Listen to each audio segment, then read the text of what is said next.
All right, guys, welcome to episode 8 of the Risk Takers Only podcast, the podcast to motivate you, inspire you, and get you taking risks, get you closer to your goal to financial freedom. I'm your host, Mike Upshire. Man, it just feels like I have not spoken to you beautiful people in a long time. And so obviously you see we got a little set change. You know, we set it up for you guys. So I hope that you guys can appreciate it. And if you do appreciate it, I want you to like, this video. I want you to drop a little comment. And also, if you have not subscribed already, make sure you subscribe. Come on, I'm like literally dropping it down below for you guys. I don't know how easier can I make it for you. But a lot has been expiring. A lot has been changing. We have accomplished a lot since our last episode. One thing I want to tell you guys, one thing, for you guys out there aspiring to have your own podcast, and that's what you feel like is going to be your way out, your ticket out. I'm not here to crush your dreams, but I'm here to tell you it's fucking work. I was just talking to Ryan and Jenna of One Source Marketing X, which if you guys need any type of marketing, branding, any type of anything in the digital world, you want to contact them. They got you covered. There's going to be a link in the bio as well. And if they drop one here so kindly as well. But I was just talking to them and I was just letting them know that this podcast, it takes work. It takes work if you're truly trying to add value, real value to the people that are listening. I'm on episode 8 of season 2. And I think season 1, I did like maybe 4 or 5 podcasts. And I'll tell you, to be honest, season 1, I would come in, I would pour up a couple Casamigos, take a couple shots, take a couple drinks, and then I would just get on and I would start talking. And, you get some good sound bites, but my whole goal out of the podcast, again, is to motivate, to inspire, and to give knowledge and actual tips and give you situations and tell you my fuck up so you guys can't, go along that same road. And so in order to do that, you have to plan, you have to prepare. And so I just want to let you guys know, for you guys aspiring to do a podcast, that's something that I want you guys to think about. Are you prepared to do it? I think Ryan was talking to me about the average podcast, doesn't get past 20 podcasts. And I'm on episode 8 and it's a struggle. But I'll just let you guys know, if you guys are going to do this and you really want to add value, you go and get your ass up. You got to plan, you got to prepare, you got to give some type of actionable steps for these people, for the listeners to be able to take and start taking action to it. So I'm excited to be back again, guys. I got some great stuff for you guys today. Just to give you a little catch up, man. If you guys haven't already, check out a day in the life of a freight broker, a day in the life of a $2 million plus freight brokerage. Check it out on the Risk Takers Only channel on YouTube. It's just posted. You get a chance to see a day in the life of our brokerage, which we're in the office. You get a lot to see our U.S.-based team. We talk a little bit about our agents in the Philippines. You see some of our mentees come in that we are training. I got a group of mentees that I have that we coach. And also you get a chance to see us take a trip to a team event. We had a team event at Topgolf, and it was awesome. So if you haven't already, I want you to go ahead. You can actually pause this and go ahead and check that day in the life real quick and come back to this. It'll be waiting for you. No worries. But we also, I wish I would have brought the plaque. I fucking forgot to bring the plaque, but we just got in the mail, and I guess it's late, because it's July that we're in right now. In July, 24th, I believe it is, that we're filming this. And the thing is that we just got our plaque from U.S. Logistics. If you haven't known, if you haven't watched the podcast, U.S. Logistics is our broker. So we are a freight agency under the brokerage. And I'm not going to go into all that detail. If you need details, I got a plethora of videos talking about the freight brokerage and what that is in the freight agency model. But long story short, we got a plaque that was letting us know that we were one of the top agents in the company. We had $2.1 million last year revenue. And again, that was only our second year. That was only our second full year in business. This year, we're trending up about 20% plus. And this is in a down market. It's in a down market, which we're actually going to talk a little bit about today. But I wanted to show you the plaque because it meant a lot, because the team that we had last year, all agents in the Philippines. It was me and my wife, all agents in the Philippines. My brother-in-law, shout out to Jeff, he came in towards the end of the year. And so that was done with just me, my wife, and a vision. And now we have added more tools, more weapons to the company, to the team. And it's going to be a great year. Like I said, we're already up 20%, and this is a down market. And so we're going to talk a little bit about that today. But, also talking about a down market, I wanted to share some wins for you guys, because a lot of times when you log on, and I just hate hearing this, but when you log on online, you see a lot of talk about how the market is down. And we're going to talk a little bit about that today, but we're not going to just talk about it being down. I want to talk about ways that you can actually navigate. You can thrive, not fucking survive, but you can thrive in this market. You can dominate, because this is the time when the sharks are coming, this is when the sharks are coming, they smell blood. And so all the little fish and the guppies in the water, they're getting eaten up. And I want to tell you how you can be a shark in this market. And so I want to share a win for you guys, some wins for you. So our company right now, we just landed 2 new shippers. Oh, yep, new shippers. Yep, you talking about in the freight market where everyone says it's hard to land shippers. Well, we just landed 2 new shippers. One of them is an LTL shipper, and we moved our first few loads with them last week. Let me tell you the margin notes, 50% margin. 50% margin for us. He loved the service. He said he actually saved money for the quotes he was getting. And so I want to tell you this, and we'll get a little bit more details. Well, don't worry. I'm not just throwing out random stats and not giving you the info to take action on it. So, I got you guys, but I want to share that with you. We got an agent. Shout out again to my brother-in-law, Jeff. He is a full-time cold caller. He calls full-time, 8 to 5 p.m. And he does roughly 120 calls a day.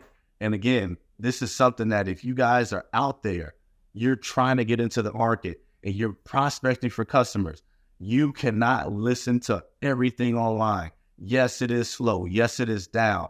But what are you going to do to stand out? What effort you can control? The effort stats, which are making the calls, you can control that.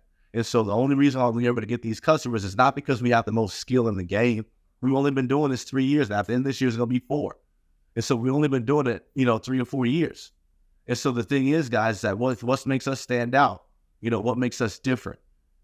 And that's the thing that we're going to talk about today. And so, guys, transitioning, I got some shit for you guys. So if you haven't already, depending on when you're watching, if you're watching in the morning, go ahead and grab your coffee, pull this little chair out, get your eggs, your bacon, tune in. If it's at nighttime and you're not out at the club, doing your bottle popping and all that, why don't you just sit down a little bit, pour yourself up a glass of wine, grab a notepad because we're about to go to school, all right?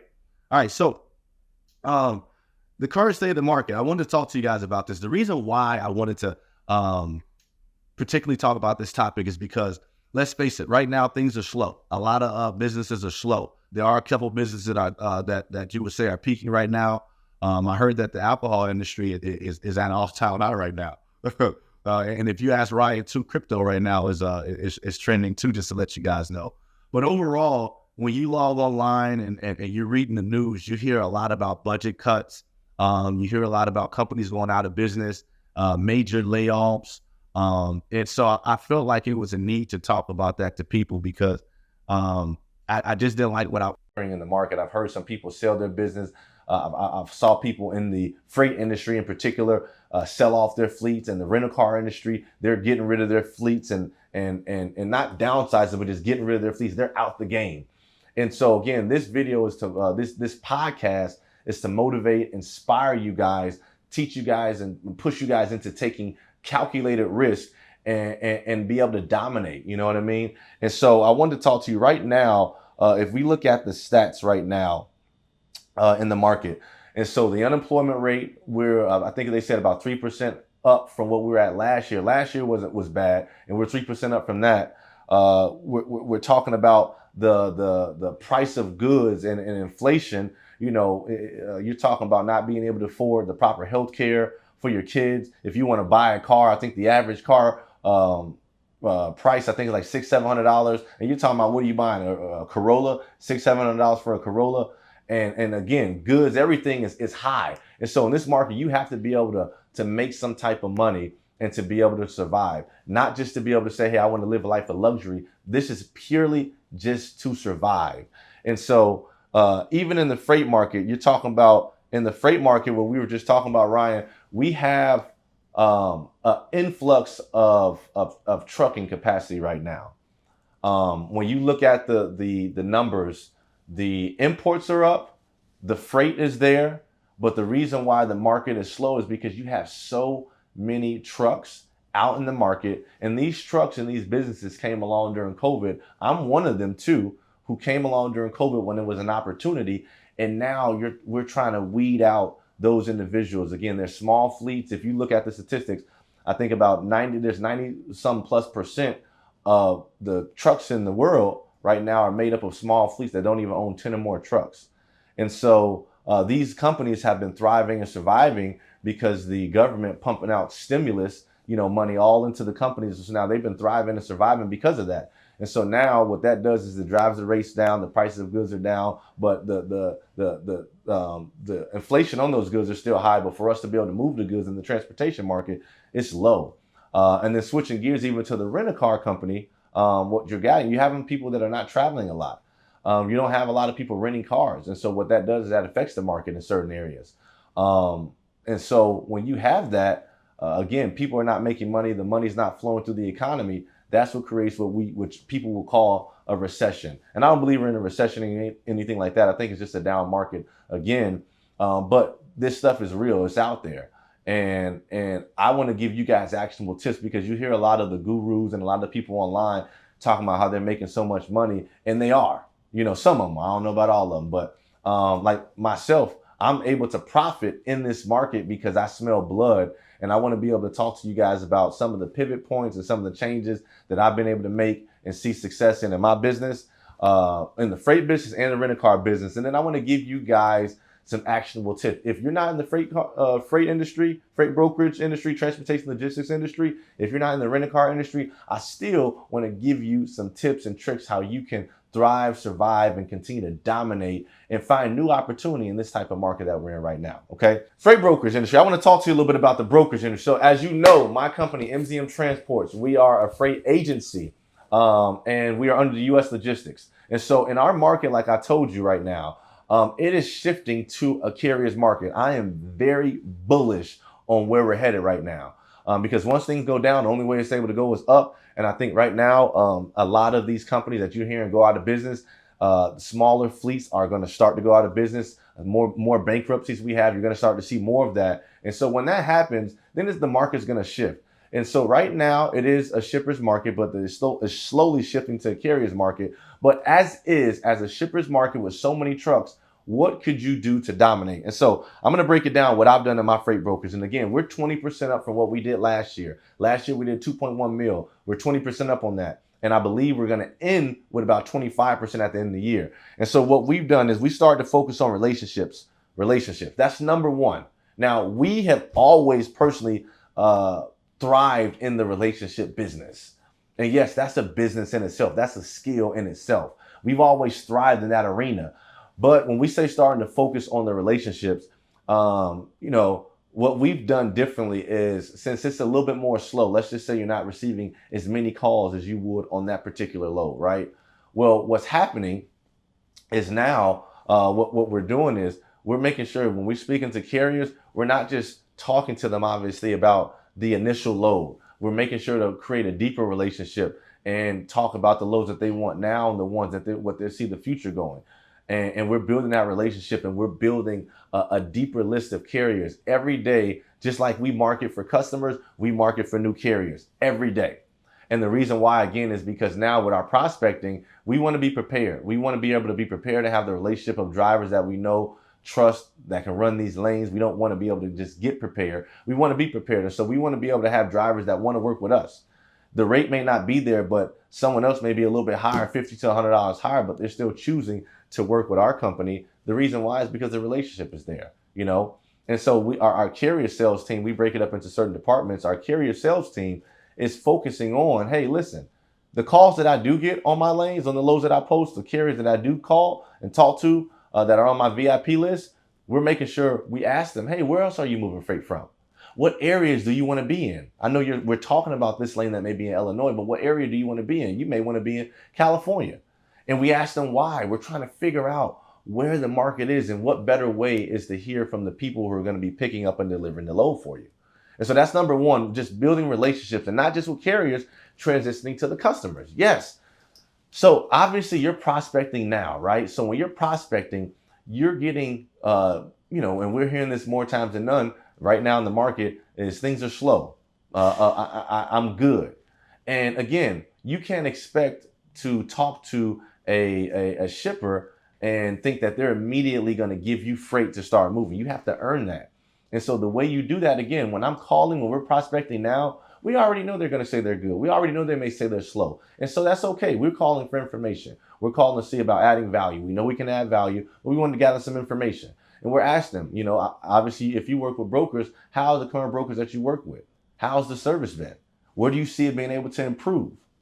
Hey, what lanes are you running? Are you running any consistent lanes? If not, what lanes do you run? Maybe I can give you a quote out. Wanted to see if we're in the ballpark. And most of the time, to be honest, in this industry, unless you're just a horrible broker, your rates are all in the same ballpark. So what is the difference between your rate and Bob's rate?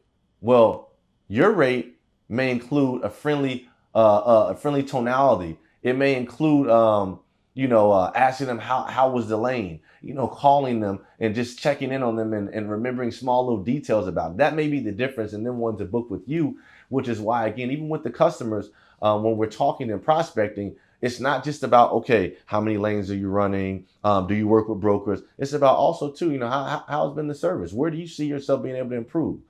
And I guarantee you, if you're talking to the decision maker, especially someone who values their job, they believe there's areas to improve. If they didn't believe it's areas to improve, then they know someone's going to come and take their job pretty soon.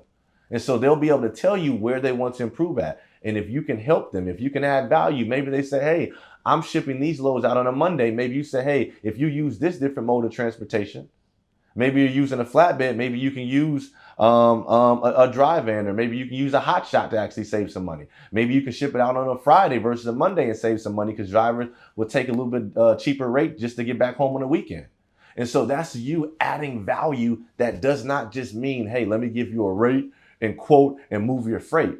And so again, we're digging deeper into the relationships, and then even transitioning to when you have current customers. A lot of you guys, again, when you have current customers, your focus in this market is to constantly ask and ask for freight, and you just want to move the freight, and it's very transactional. And I get it, because everyone's focused on the money. I 100% get it. But again, figure out what you can about them personally. That's a secret tip. One of the things, guys, I want to talk to you guys about is the subconscious mind and the conscious mind.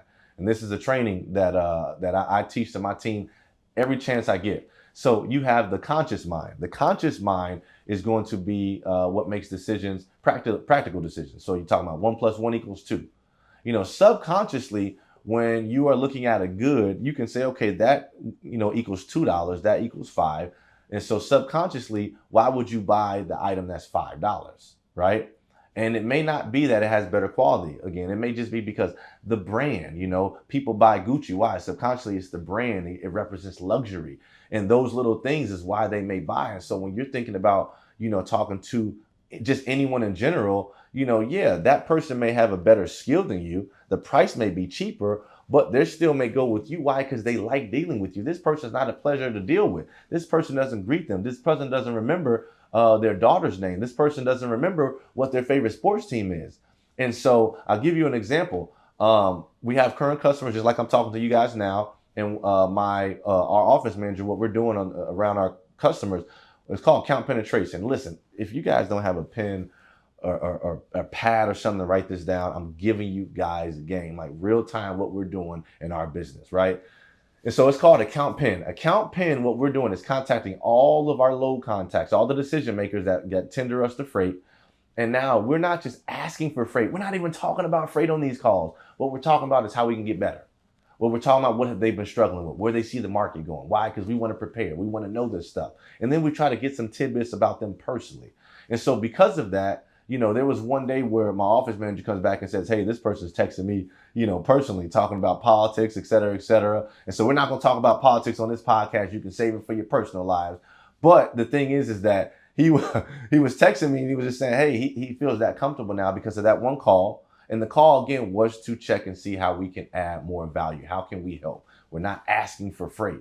And so that one call allowed him to be able to create a relationship now with the gentleman texting him personally and tendering us freight. And we really never dealt with that particular decision maker in that company before. And so it just goes to show you, again, when you're talking about relationship building, that is number one on where we decided we needed to pivot. And we already were good at it, but we decided to build deeper relationships. We will go far out as paying for the department's lunch, or may send them something in the mail, whether it's a card, a thank you card, a gift card. We have these stress reliever trucks.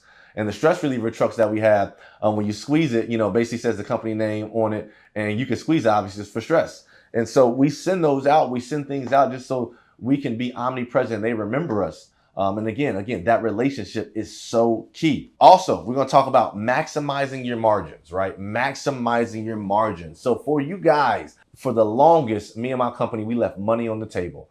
And what we've learned now, specifically in this market, not even in this market, but just this year alone, we're maximizing our margins. And so for you guys, I don't know about you, but last year we had an 18% margin. Our goal is 20+% this year, right? And that's key. When I say maximize your margins, if you're only getting 5 loads a week, right, and you're making $100 off of each load, that's $500.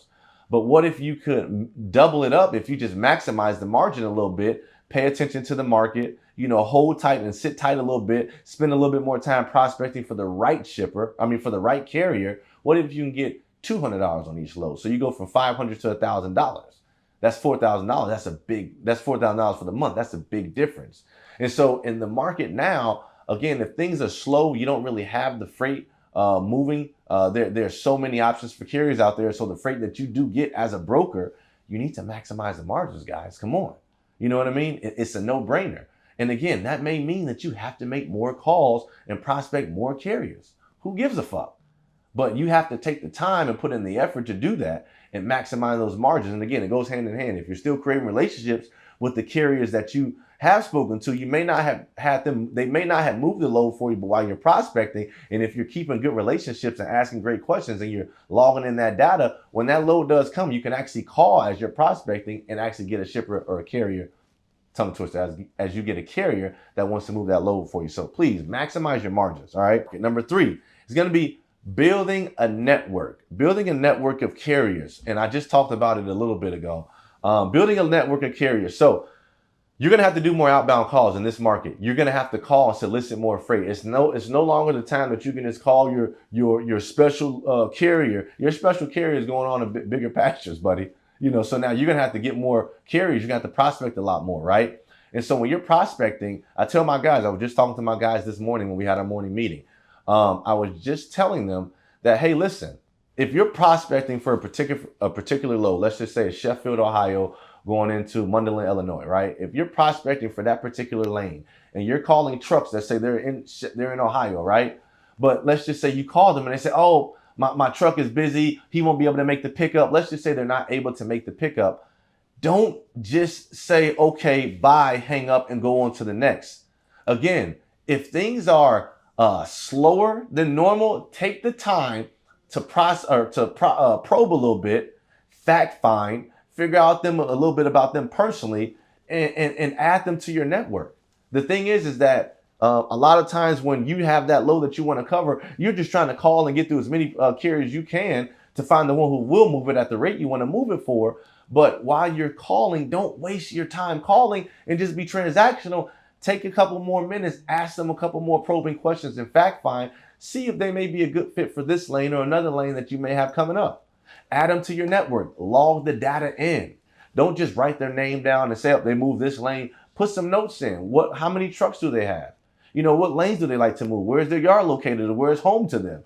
That information is key. And again, while your job as a broker, while customers are working with you, yes, if you're likable, you're friendly, like I said, that's good. That will help when you're talking about relationship building. But at the end of the day, if you can't move fucking freight, you have no job. You have no job. And so you as a freight broker, the customer is working with you for your book of business. So build a book of business. The book of business to them is your network of carriers. And so for our business, again, we are non-stop marketing customers. And just as well as we're non-stop marketing customers, we're non-stop marketing carriers. Our guys probably make 200 outbound calls a week alone just to carriers. Just prospecting and building that network. So just letting you know, the carrier network is key. Now, I want to switch it up a little bit for you guys. We're going to talk about the rent-a-car industry right now. So my goal, again, for you guys, you're going to get some game in the rent-a-car industry and the freight brokerage industry. You're going to get the game on how you guys can be dominating and thrive in a down economy, a down market, right? And so we talked about the freight brokers. We're going to talk about the rent-a-car industry. So number one for us is optimizing your fleet. Optimizing your fleet. So for me and Ron, shout out to Ron Jennings, my partner on TNT Rentals. If you guys need to rent a car locally here in Orlando, Florida, anywhere in the area, please check us out. We got all that you need. But for us is optimizing your fleet. And so I talked a little bit about people who are selling off their fleet. Selling your fleet, optimizing it, and downgrading the fleet is totally different, especially in this market. And so we're in Orlando. And so by the grace of God and just the business, this is the reason why we've opened up the business here, is in Orlando, it's an economy market. No matter how slow it gets, you're still going to have people coming in for Disney, a lot of the theme parks and attractions here locally. And so in the world in general, like I said, or specifically in the U.S., the traveling is down. Not a lot of people are able to travel. So therefore, if they're not traveling, they're not renting cars. But what has been thriving is the economy car community. The economy car community, just in the U.S. in general, has been thriving and surviving. And it just so happens that majority of our fleet has been economy cars. And so what we've done is we've identified the cars that people are normally renting out. We do have some different models. We have some BMWs, we have some Titan truck, we have a Suburban. And we have those, and you guys may have it in your fleet, but you guys have to analyze your fleet and really ask yourself, is that affecting my bottom line? You know, is that a money pit? That payment may be $1,000, $700, $800. Is that car paying for itself? Or is it just taking from the cars that are making the money, that are churning and burning? And so for us, we were able to identify the economy cars that we have. We're doubling down on that. A lot of the other cars that we have, and I'm not going to give y'all, listen, you got to work a little bit. I'm not going to give y'all all of it. But a lot of the bigger cars, especially here in Florida, I'll give you maybe one or two, the Nissans, the Suburbans, you know, you got to look at your KPIs. You got to look at the numbers and see how often are those cars being rented for? What is your daily average on that car being rented? You know, and if you don't see those numbers making sense, you got to get rid of them one way or another, you know, and you can, you know, try to sell them. If you're upside down on them, you can try to lease them out. You can just drop the rate on them and just say, hey, just make the payment on them. There's a lot of ways you can do with getting rid of those cars, but you want to put a focus on your current fleet. And again, optimizing your fleet for what people are wanting at the time is valuable, and specifically in your market as well. And so that's one of the things we put a bigger focus on overall in the market. And so when I say diversifying in the market, now what we've been doing on our rates, which you guys can do too, is just to make sure that you guys are not advertising and making your money based off the face value of the car. And I think I talked about this before, but we've been really focused on what do people want outside of just having a cheap initial rate on the car. Obviously, when you look at the car and you look at the price of a car, if you had a BMW, let's just say, the BMW said, hey, you can rent it for $1 a day. Woohoo! Everyone wants to rent that car, right? But when you rent that car, then what do you need? You need insurance. You may want tolls. You may want gas. You may need car seats. You may want the car delivered to you. So there's a lot of little add-ons that you guys could focus on. And a lot of times, again, when you're talking about trying to make money, you're not being creative. And so you're like, man, I can't rent this car for $1. I got to rent this car for $100 because I got to make payment on this and that. But if you guys slow it down and think about it again, your initial face value price of the car is what's going to get that customer in, but also your add-ons. Your add-on is where you make the money at. So be creative in the add-ons. And again, I just told you 5 different categories that you can price the add-ons. You're talking about your gas. You're talking about tolls. You're talking about insurance. If they need unlimited miles, you're talking about maybe a car seat. There's a lot of different things that renter may need, and you do not know their situation. And it's not on you to know the situation. It's on you to be prepared to offer them solutions and things that can service them and help protect your car as well. So talking about the fleet, I'm not telling you guys to go out and buy new cars or you know, just buy economy cars. That's what's working for us. But one of the key things that I want to circle back on is going to talk about your KPIs. If you don't have the numbers, if you're not very dialed in with the numbers and what is directly affecting your bottom line, you need to be able to start doing that.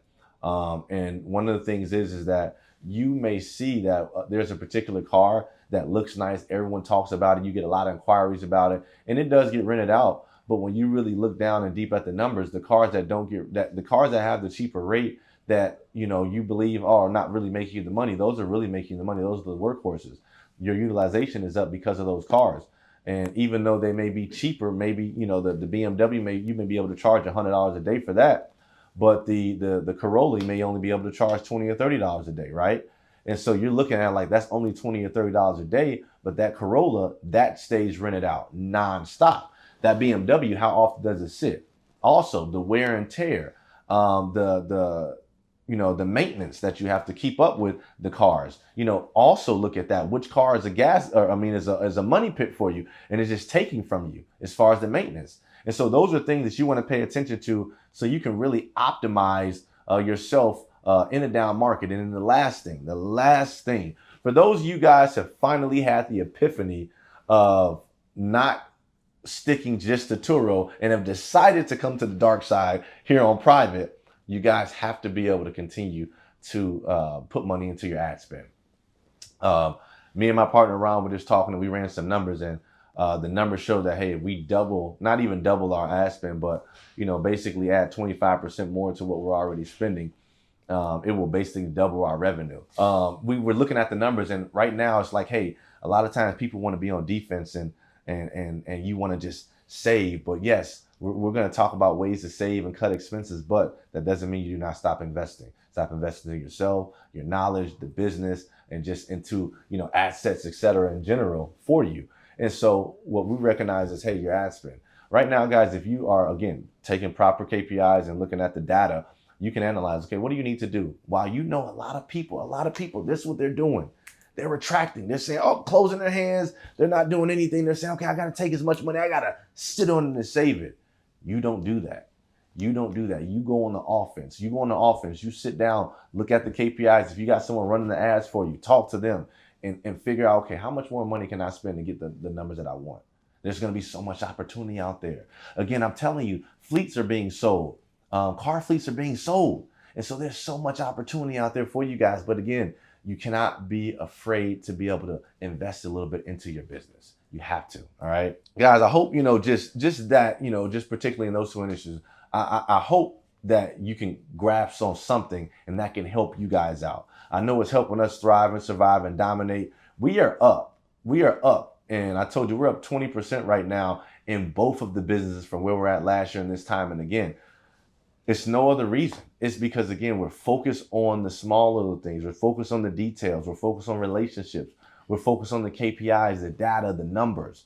And so, again, if you guys need to pause that. You can rewind that, get your notepad if you missed something, and take some notes, man, because I want you guys to dominate, And again, I'm giving you this information. You guys won't affect my rental car industry. You guys won't affect my freight brokerage. We're still going to do what we do, but I want you guys to have the game and the knowledge to be able to succeed. So, I want to switch the gears up because I know some of you guys out here, some of you guys do not operate in the freight brokerage industry or the rent-a-car space.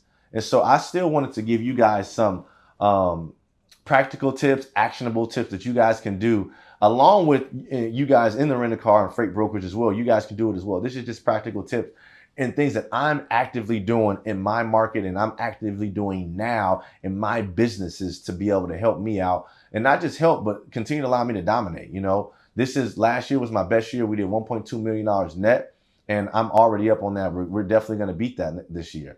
And again, has it been harder? Fuck yeah, it's been harder. Fuck yeah, there's been some decisions I had to make. It's definitely been harder. But the thing is that you got to be able to operate. You got to be able to operate in stress. And I guess that's what it's leading me into, guys. It's leading me into number one. One of the things is, as an entrepreneur, you guys have to embrace stress, especially as a man or woman. Let's just say if you're the woman leading the ship and you're the CEO, you're the boss, now you're taking on a bigger role too. But as a man, you should always want to have stress. You want to be able to, when I wake up, I used to say, man, I wake up and I feel like there's always something to do. And I used to run from that. I didn't like that. And it just felt like, hey, I wasn't where I need to be at. I was thinking, hey, once I get to where I need to be at, then there's going to be no stress. But no, no, no, no, no, buddy, no. Let me tell you, when you start to reach certain levels, you know how they say new levels, new devils? And I don't want to say new devils, but it's just new issues, new things that are going to be tugging and pulling at you. And so you have to embrace stress. You have to learn how to thrive in it. You have to learn how to survive in it. You have to learn how to say, hey, listen, this stress, this is fun. You know how the kids, they wake up and they ask, my kids, I don't know about you, when I was younger too, I used to eat big bowls of Captain Crunches. So they wake up and I wake up and say, hey, can I have some cereal? You have to fucking treat success like a bowl of cereal. You just need to be eating it each and every day because it keeps you sharp. It keeps you on your toes. It keeps you making great decisions. When you don't have stress, you start to get laxed a little bit.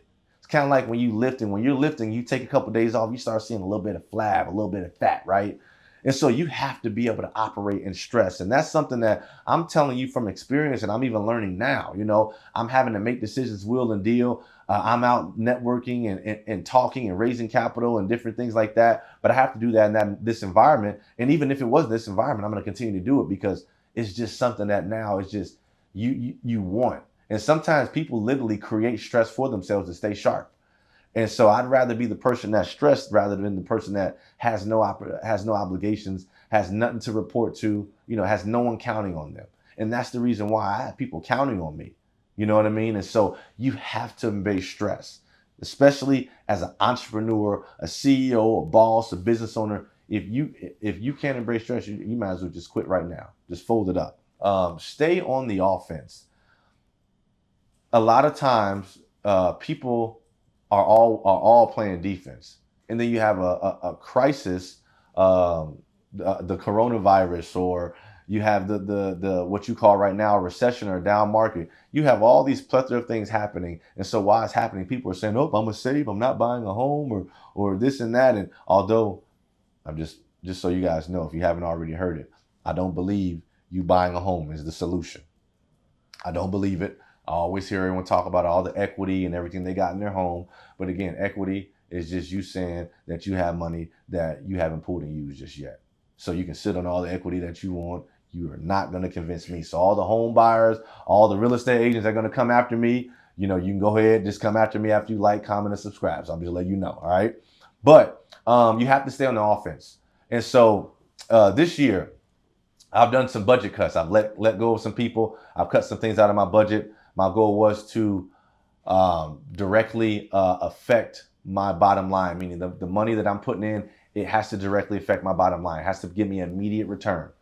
And I'm telling you guys this because when I'm saying I'm not cutting and I'm not saving and saying, yeah, I'm putting that money in the bank. No, literally every month I'm saying how much money I can deploy out there.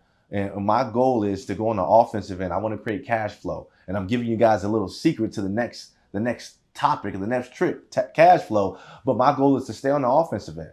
I'm going to continue to invest into myself. I'm going to continue to invest in my education, my knowledge, the skill that I have in the brokerage industry, the rental car industry, and just in general. I'm going to continue to invest into my team, my business, and I'm going to continue to invest in opportunities that pop up. For me, one of the things, guys, and I don't talk about this a lot. I want you guys to come here a little bit. One of the things I don't talk about a lot. For me, I have a freight brokerage, and then I have the rental car industry. I also have a debt settlement company. You hear me talk about these industries, but one of the things I don't tell you a lot is last year, what helped me get to my $1.2 million was because of the investment that I do on the side.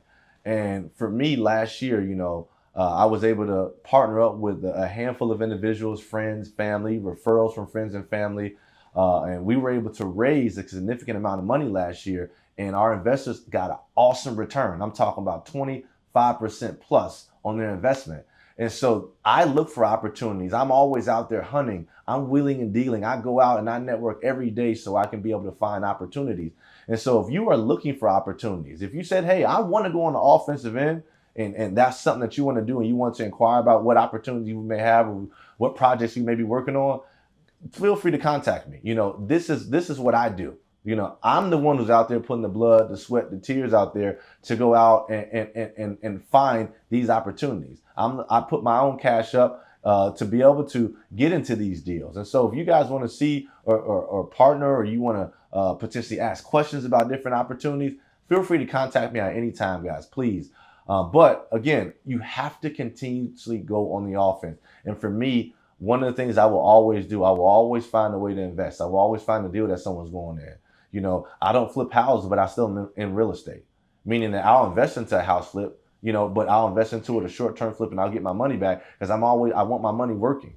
And again, it's something that I tell you, where the market changes, and even when it's not a bad market or a down market, you have everyone who just thinks that they're going to save their way to financial freedom. And that's not what you have to do. And you have to be able to go on the offensive end. And if you said you had a plan and you got to invest X amount of money, don't derail from that plan because you said, hey, I need to make sure I feel comfortable because I have this money saved. And to be honest, what I truly believe, when you say you're going to save for a rainy day, you know the fucking rainy day is going to happen.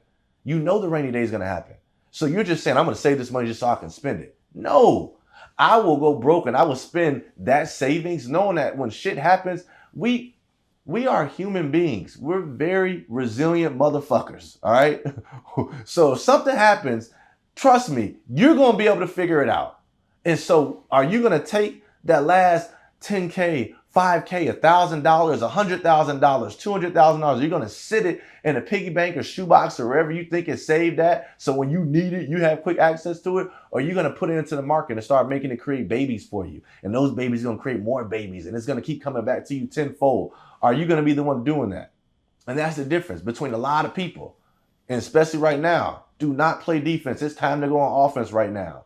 While you see businesses closing, people saying, oh, I was going to open up that business, but now I'm going to save and just wait for the perfect time. Oh, I'm in real estate market. I'm waiting to see, does the rates go down, because I'm a flipper, but I'm just trying to wait for the best deal. Cool. While he's waiting for the best deal, you're going to take a lot of these little deals and you're going to still make what you got to make, more than what he going to make. Well, he waiting for it. Oh, he waiting for the rates to go up, the rates to go down. Well, guess what? In the meantime, he done got in a car accident. In the meantime, property insurance that went up on him. In the meantime, he had a special wedding that he had to travel to for his sister, so he spent on that. You'll find a way to spend that money that you think you're saving, versus if you just put it out in the market and make it work for you, and you make yourself not able to get that money back. But as long as it's working for you, again, you have to go on the offense. We're going to talk about cash flow. Like, again, if you're going to go on the offense, you got to look at cash flow. So cash flow. You normally hear a lot that cash is king. And I'm just add a little spin on that. Cash flow is king. Again, we just talked about, you can have $200,000 cash. Oh, you're the king. Fuck no, you're not the king, right? What if I only have $50,000 cash flow coming in a month? You got your $200,000 cash, but I got the cash flow of $50,000 coming in. And if I keep creating, again, if you're on the offensive end and you keep creating with that money, you're creating more cash flow. And that's the main thing. For me, and some of you guys may not agree. I don't give a fuck if you don't agree. But again, every month I'm figuring out, how can I deploy my money? I don't want my money sitting in the bank account. I'd rather have it working for me and create more babies. That's what I consider it. When I put something in the air, I put something in there, it's just like a husband and wife. You can continue to create babies, right? We're creating babies. And so when I put that money in there, I'm letting it work. I'm letting it work for me in the market. And then it gives me a return. And so, it creates cash flow for me.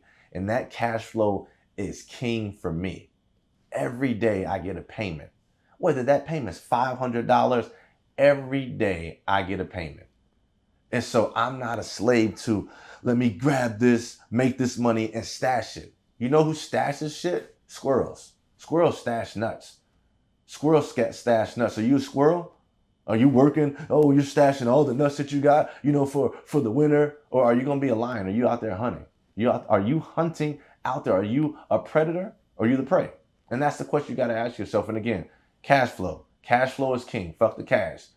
Don't fuck the cash, but you know what I mean. Cash flow is king. We're going to talk about, this is a hot topic for me. We're going to talk about, and I know you guys have been hearing this, you know what I mean? I feel like I need a drum roll for this one. So we're going to talk about leveraging funding, leveraging capital, leveraging funding and capital. So this has been almost, I would say, up there with one of the things that has really helped me elevate in my business. I'm going to tell you why. Yes, the investments were a major part of it, being able to partake in opportunities that allow me to make money, allow other people to make good money as well. But leveraging capital, and so I was just talking again. Me and Ryan were talking this morning. I was telling him I was able to leverage from last year around this time till now a little bit over $700,000 in business capital, right? And that business capital is used for a different mixture of different things, depending on the rate and the money and all that and the terms. But I'm going to break down you being able to just leverage your business to create capital for you and to be able to invest into your business, invest in the skill sets, the tools, equipment, the deals that you want to be able to invest in, And so we talk about a lot, personal credit has to be right. And so before you can even really start tapping into your business credit, you got to get your personal credit right. And so if you don't know anyone that can help you with your personal credit, go ahead and send me a DM, comment, subscribe, whatever you need to do to be able to get in contact with me. I have a plethora of guys that are excellent that work on your business credit and will get you right. But the main thing is once you get your personal credit right, and if it is right already, then you're working with a monster, because again, business credit is key. We'll talk about how you can improve your business credit. If you log in online, you can do Quail and you can do all the net 30s. That is the traditional way to do it. But there are business trade lines just like there are personal trade lines. And for those of you, I know it may be a little bit harder to access business trade lines. Well, again, just call me Big Mike. I got everything that you need. I got access to business trade lines as well. Again, real trade lines. These actually stay on your profile permanently, and they get reported to DMB. They get reported to, I think it's Equifax, I think, for business. Experian or Equifax for business, one of the two. And it's the SB, whatever. Now, I'm not the guru on it, but I do have access, and I do know people that help me out with my business credit to put me in position to the information I'm telling you now. And so first, you got to have your personal credit and your business credit right. So number one, you're talking about leveraging credit is credit cards. Simple. And so I hope you guys understand, personally, you can get approved for a Capital One in your personal name and get a Capital One business, and you can apply in the same day and get approved for both of them in the same day with your same personal credit profile, but added under that business, it's a different ball game. And obviously, depending on how the business credit is and the length and history and the longevity of that business depends on your limit. But I guarantee you can literally double up what you get approved for personally in business. So if you get approved for $5K personally, Capital One, I guarantee you can get approved for $7,000, $8,000, $9,000, $10,000 credit line or for Capital One credit card with your business.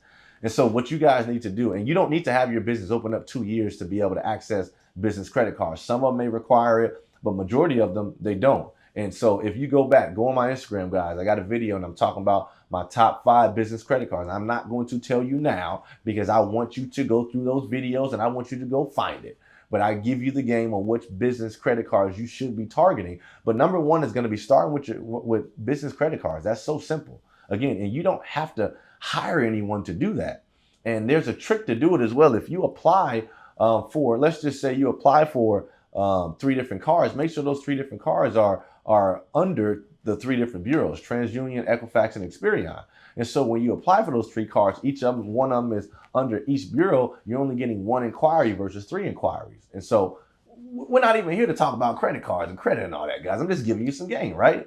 And so number 1 is credit cards. Number 2, you can go to your, the bigger name banks, and I call them, tier A or 1 or whatever you want to call it. You're talking about your Chase, Wells Fargo, Bank of America, and depending upon your credit and how long your business has been in business. Because I know I've talked to a lot of people, and a lot of people are just scared to leverage debt against their business. And I want you to know debt makes the world go round. Like, just letting you know. So don't be scared. You can go to the bigger banks so you can take out a line of credit, or you can talk to them about their loans.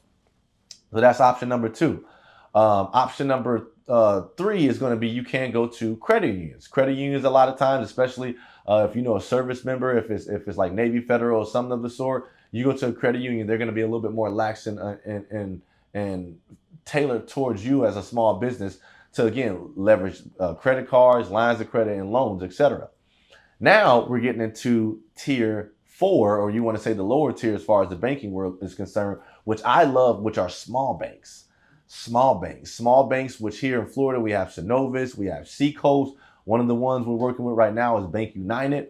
And these are smaller banks. They have more of a lax underwriting process. Again, you have to understand, what is a bank's job here to do? Their job is not here to just take your money. Yeah, they want to take your money because they're working your money, but also what they want to do is their job. They want to lend money out. If the bank just held all the money, again, we talk about squirrels holding those nuts in the trees. I'm talking about you, your defensive ass, holding all your money in your savings. Again, if you just copy what the people, the industries, the institutions that are making the billions of dollars, if you just duplicate that success, it's just so crazy. When we were in school, you would look up, I don't know about you, but sometimes every now and then I look at Johnny's paper because I know Johnny gets straight A's. I look at Johnny's paper and Johnny want to cover his paper or the teacher would look and say, hey, Mike, you can't look at his paper while you're taking the test. Fast forward now, I'm 34 years old, and the biggest thing that's helped me out in my business is because I've literally plagiarized. I've copied. I've plagiarized. I've copied. I've tried to duplicate others before me. And if you look, what does the bank do? They don't just keep the money in the bank. What do? They got to lend it out. And so a lot of the small banks, again, they're small banks because not a lot of people bank with them. Everyone knows Chase, Bank of America, so they come over, they treat you like a number, but you walk into Synovus. I guarantee you walk into Bank United. It feels like they're rolling out the red carpet and giving you some champagne because you're so much of a hot commodity for them because they don't receive a lot of business. And again, they're tailored towards small businesses. And so these smaller institutions are the ones that you really want to target and create a relationship with. They have a lot of different products. I'll shout out Synovus has a product. I went there looking for a loan. One of the guys didn't just say, hey, I'm going to apply for the loan for you. He sat down, looked at my financials and my business and said, hey, we have a product that can consolidate your loans and drop your rate down. You're paying extra percentage. We can drop that percentage and drop the payment down. And that saved me $20,000 to $30,000 a month. And so I may not have got the loan, but I got the consolidation, which still, in a sense, saved me what, $300,000, $200,000 for the year. Those things are so, you just can't put a price on that, having a good relationship with your banker. And so small banks, as you can see, I really love and I'm an advocate of it. And so that is tier 4, if you want to call it, for me. Now we're dropping down to tier 5. We're going to start talking about your on decks and your fund boxes.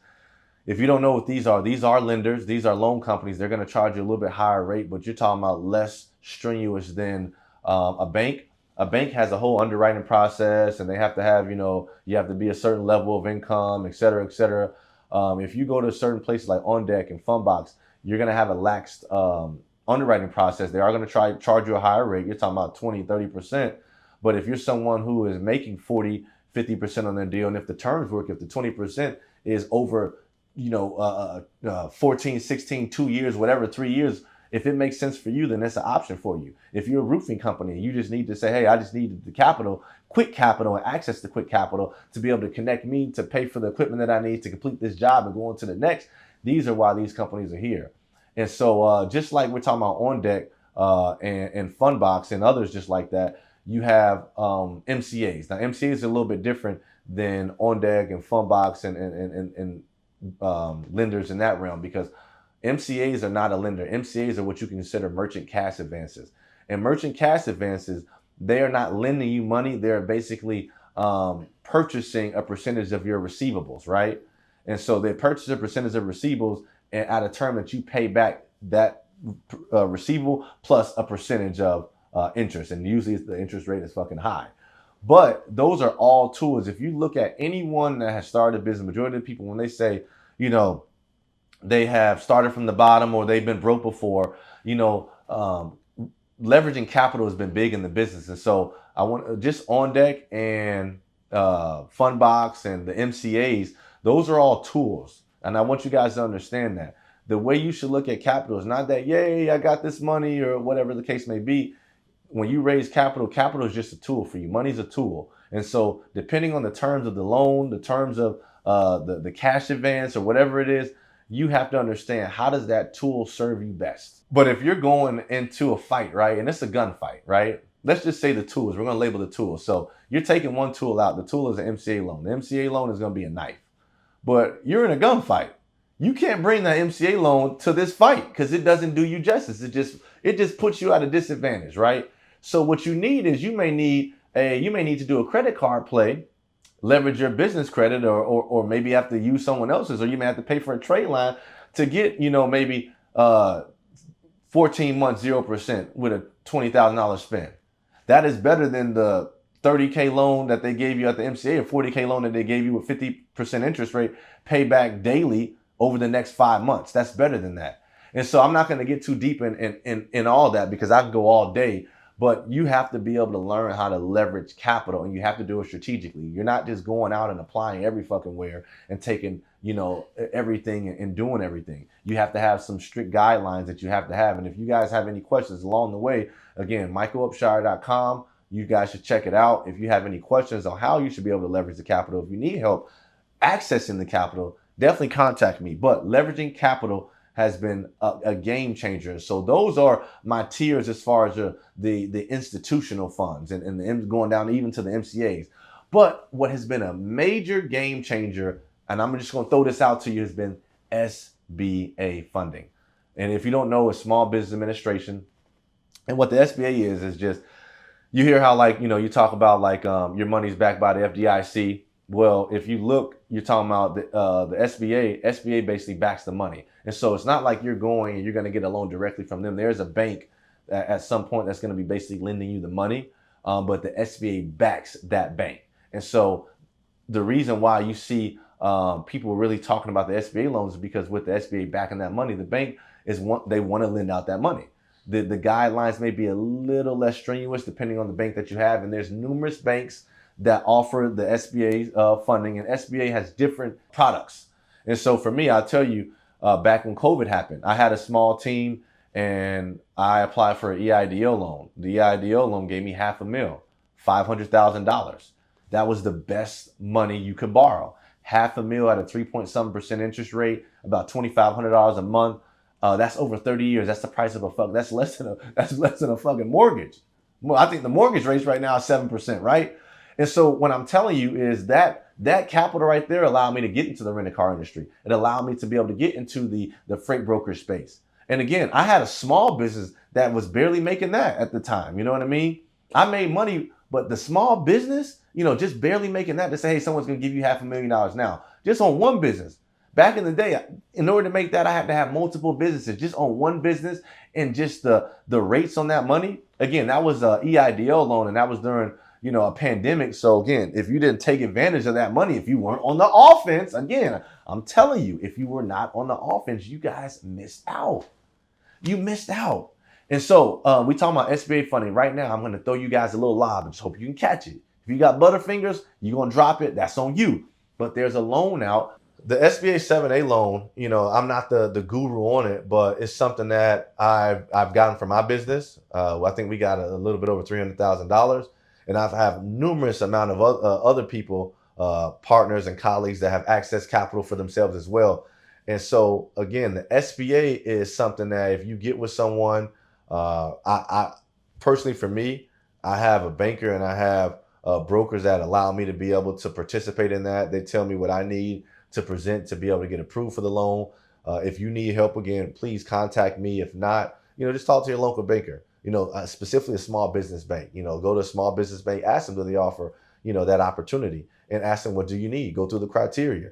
And so for you guys who are not even ready right now, if you feel like you're not ready, I would still say go through the criteria, sit down with someone, sit down with a banker, sit down with a business banker, sit down with, someone to talk about potentially tapping into this type of funding, and just see where you need to be at. See what you need, what you need to get the credit card that you want, if you want to get this type of line of credit, you need to at least try and see where you need to be at, so you know how you need to work on your profile, right?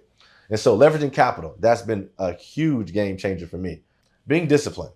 And so I think even now, when we talk about being disciplined, in like a market like this, like I said, it's a slower market, slower economy, down economy, whatever.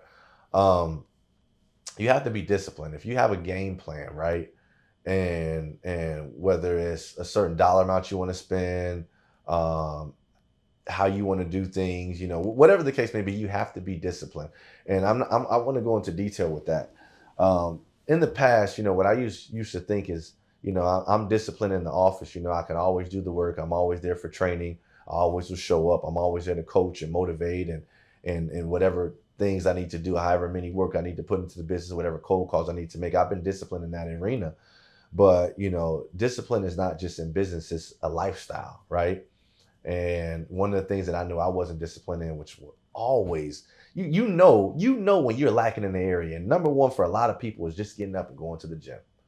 And, getting up and going to the gym has been something that I have not been disciplined in. And it's like, hey, how could you be disciplined in this one area and not in that area? You are a disciplined person, but you need to get that. You need to make it a lifestyle. And you're talking about in a market now, some of the tips that I've given you, if you go out and leverage capital and make some cuts, you're going to be sitting there with a lot of fucking money. But if you're not disciplined and you don't have a game plan, you stick to that game plan on what you're actually going to do with that money, how you are going to operate, what policies, what procedures, what tech, whatever you need. If you're not disciplined enough to stay focused, what if right now you say, oh man, everything's down, and tomorrow you win the lottery? You win the lottery, right? You win the lottery and $1 million is plopped in your hand. If you're not disciplined, it doesn't matter how much money you have. It's not about the money. It's not about the money. A lot of you guys, and me included, I felt along the way thinking that, hey, it's about the end result, which is obviously we're here to make dollars. We're here to use that as a tool to provide for our families and live a nice life. You know what I mean? And help others, right? But if you don't have certain disciplines about you, certain principles about you to be able to guide you along the way, you talking about when shit hits the fan and you thinking, oh yeah, hey, now that things are tight, let me get in gear. It's gonna be hard for you to turn on that light switch. And so that's what I'll talk about. This one is a lifestyle. So if you're gonna be a positive person outside, and I'm telling you from personal experience, entrepreneurs, it's hard out there. When I say it's hard out there, we're out there grinding. You may be in the office making cold calls to 8 p.m. You come back in, you got beat up. It's a stressful environment. How are you going to be able to say you're going to add that same type of, energy that you put into the business? What do you have to do when you get home? Are you going to be mad with your family? You're going to be upset, not at them, but upset because of the day. And that is some things that I had to work on. I had to have a discipline about myself to say, hey, listen, no matter what goes on, this is how I'm going to be. If I'm going to come in and I'm going to motivate my team, I'm going to come in and motivate my family. Because sometimes when I work all day and I'm in stress, it's easy to bring that stress there. The discipline and making sure I get my butt up and work out each and every day. The discipline, at least praying over the kids, making sure, praying over my wife, my family. There's certain, just being disciplined. If you said you're going to be somewhere, show up. If you committed to it, commit to it and stick to it. If you have a game plan, stick to that game plan. And that type of discipline is needed, especially when you're operating in a tight, slow, a down market, right?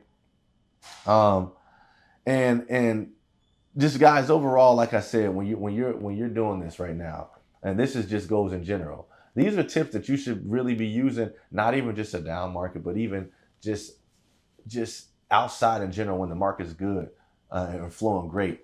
But I hope that I could help you guys have some actionable steps, some things that you can actually do, to be able to operate, thrive, dominate. I hate when they say thrive and survive. We're not here to survive. We're here to thrive. We're here to dominate. And so again, if you guys just follow even half of what I've given you, you be okay. Whether you're a aspiring entrepreneur, whether you are a current entrepreneur and you're trying to get to that next level. And guys, again, I want to let you guys know, if you guys need help with anything, whether it's credit, business credit, trade lines, investment opportunities, please don't hesitate to give me a call. Don't hesitate to contact me. I'm an open book. Again, I'm not a gatekeeper where I'm trying to gatekeep the information. I'm giving you the information that I've had to pay for. And the thing is that I know is you can have all the information that you want, but you have to put the action into it. You have to be able to do it. That's the last thing, guys.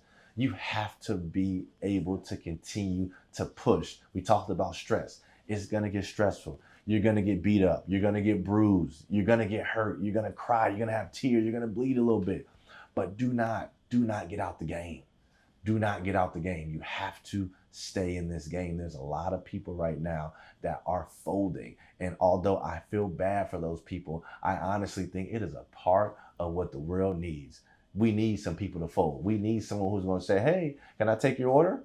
Happy to take your order. We need someone who's going to be a garbage man. And it is no shots at any of these industries, but we need people to be in these places. I know where I want to be at. I want to stay on top of the 1%. Is that something that you want? Do you want to provide for your family in a major way? Again, guys, this podcast is meant for you to make $250,000 plus in your business. And when I say make it, not make it on a job, make it for you, because you own that. You control that. And so I want to leave you guys with this. I got a couple quotes that I wrote down that I wanted to make sure I give you guys before I left. Right? So if you guys haven't heard Winston Churchill says, success is not final. Failure is not fatal. It is the courage to continue that counts. Again, success is not final. Failure is not fatal. It's the courage to continue that counts. Napoleon Hill, which I love this one. Strength and growth come only through continuous efforts and struggle. I love it. Strength and growth come only from continuous effort and struggle. Continuous effort and struggle. Are you telling me that to build strength, I gotta stay in continuous struggle? What? Yes. When you wake up, if you don't have anything that's calling from you, that you have to do, anyone that you have to report, not even report to, but you have to provide for, that's counting on you, what is life? That is it's the journey that we all are should be striving for. And it's so cliche because you hear everyone talk about it. But again, it's even harder for me. I talk about my number one strengths because I'm big on taking strengths tests and figuring out where I am and who I am as a person. And my number one strength is it's a thing that's called futuristic. My mind, I can paint a very vivid picture of where I'm going to be at, where I envision my team is going to be at. And if you talk to anyone I know that knows me, they'll tell you when I say something's going to happen or I'm going to do something, I'm going to get it done, right? And so naturally, I'm always thinking in the future. I'm creating for the future, right?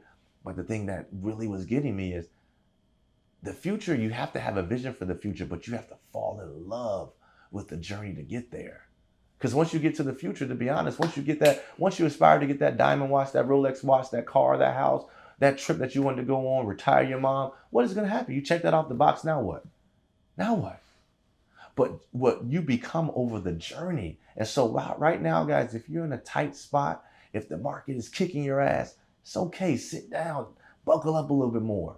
It's kind of like, when it's a rainy day, that rainbow's going to come out and the sun's going to come out. You got to stay focused. Got to stay disciplined. You got to stay in the game. You cannot quit. You cannot quit, guys. And so, again, you have to embrace that struggle. And last one, I love this one. This is from one of my partners, my old partners, Andrew Trexler. Shout out to Mr. Trexler. He used to tell me all the time, the path to wealth brings poverty and pain. The path to wealth. And this is funny because this is when I had my financial coaching business and he was my partner. And the age gap between me and him was crazy at the time. I think I was in my probably 28, 29, 27. And he was about 40 years old going on 50. But he had a lot of extensive knowledge, particularly in the banking realm. And that's what I needed at the time. So we partnered up, an excellent partner. And he was a trust fund baby. And so he knew he was a trust fund baby. He had money no matter what he did. No matter what he did, he had money. But he didn't have the family and the friends around him. And he would watch me and he would always say, Mr. Upshire, you always are hustling and wheeling and dealing and you're busting your ass and you're exerting yourself. And I just want to let you know, the path to wealth brings poverty and pain.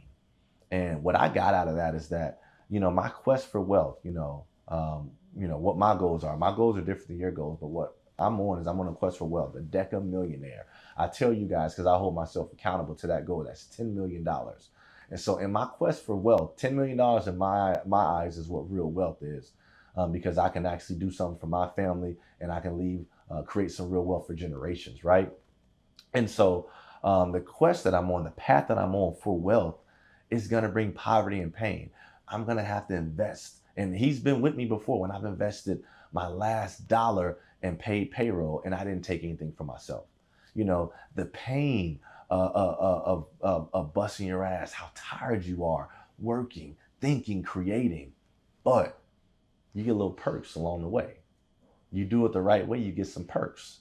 When I say get some perks, you be able to, you be able to have you can't see it now, I got my company, but you be able to have a Rolex watch, you know what I mean? You'll be able to drive a nice car, have a nice house, travel where you want, be able to retire your mom and dad, give your mom and dad an actual allowance versus them having to wait for retirement to pay them. You actually pay your mom and dad, and that's something that I know all you guys want. Everyone wants. If it's not for your kids, for yourself, for your mom, your dad, something, it has to be bigger than you. I want you guys to ask yourself, not just a goal, but what goal, selfless goal, outside of you, what is your goal? How could you affect someone else? How could you leave a legacy for someone? It's not about you. It's not a materialistic thing. It's not about the money. What is your goal? I know I tell you guys this, and I share, I'm very open. I share this with you guys because I love to be held accountable, right? And so one of my goals is, as a young man, playing basketball, I really wasn't how I am now as far as level of communication. I was always a shy guy. I was a tall, shy guy. And naturally, I got along with a lot of the people on the basketball team. And because of that, and because when I played, I wasn't a slouch. And if any of y'all played against me, y'all know I wasn't a slouch. And if y'all want to call me out, I still lace them up now. But the thing is that, from playing ball, that's what really allowed me to open up, and people wanted to talk to me, and I was able to talk to them because it just was people that would watch me play, and I was always along with the basketball team. So naturally that led to different outlets. And long story short, I was talking about the basketball team. As I grew, I was able to talk to more people, and who I was before, I wasn't always, who I am now, how I can communicate and articulate and talk to people and be as social as I am now. And so one of the things, when I'm talking about, back to the saying, the path to wealth brings poverty and pain, my idea now, where I'm at on my wealth level, and where my goals and where I'm trying to reach, it's different. And so the path that I'm on, it does. You have to sacrifice a lot. I can have $300,000-$400,000 in the bank. That doesn't mean I can go buy what I want. I got to be wise with it because I own a business. I got to see, okay, cool. What are my investments in? I got to continue to go in the office and invest. Yeah, I still get a chance to partake in the perks of being on this status. Don't get me wrong. It's lovely. But those are the perks, And so I was talking about this. This is what I was talking about. I want you guys to think of something that's not selfish, because while you're on this quest, you have to have something that's bigger than you to continue to help you go. And one of the things is when I was playing basketball, this is what I was talking about. Thought I had a brain fart. The brain fart came, it subsided. I'm back. So I was talking about my goal to build just a gym, not just a regular gym, but a huge gymnasium. It's going to be able to have a training facility in it, film room, and I'm going to allow basketball, volleyball, whatever you can do indoors, and the main thing for me is just to get back to the youth. As a young kid, what really allowed me to start opening up out of my shell was playing ball. And the fact that those rec centers and different teams are available to me, I want to be able to have that available to the youth. But this time around, I want to be able to teach the youth and not have to wait till the age I got before I start opening out of my shell, but start creating relationships now, because a lot of the people that you're going to meet in high school and college, you're going to see those same people. The world is not as big as you guys think.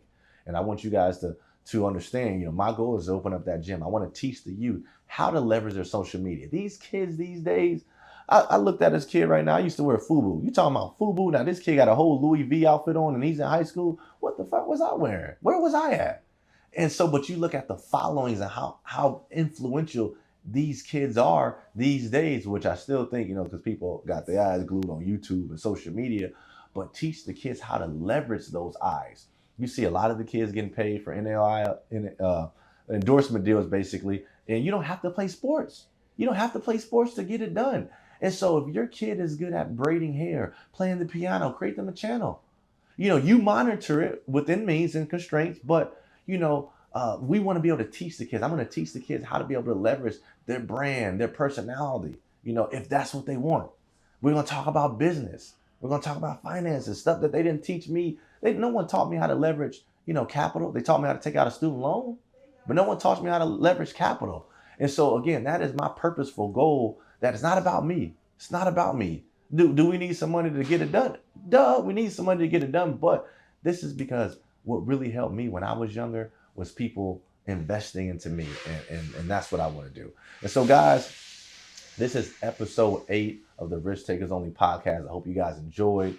If you guys are not already, liking the podcast, if you haven't already subscribed, please like, subscribe, drop a comment. Let me know if it's adding value to your life. Let me know what you guys want to talk about, what you guys want to hear in the comment section. Without further ado, man, I'm out here.